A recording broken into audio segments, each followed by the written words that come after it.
வெயிலோடு உறவாடி வெயிலோடு மல்லு கட்டி ஆட்டம் போட்டோமே.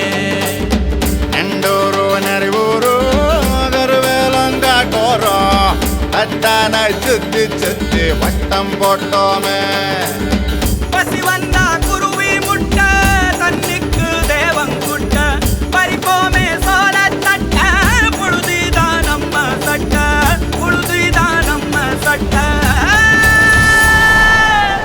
வெயிலோடு விளையாடி வெயிலோடு உறவாடி வெயிலோடு மல்லு கட்டி ஆட்டம் போட்டோமே.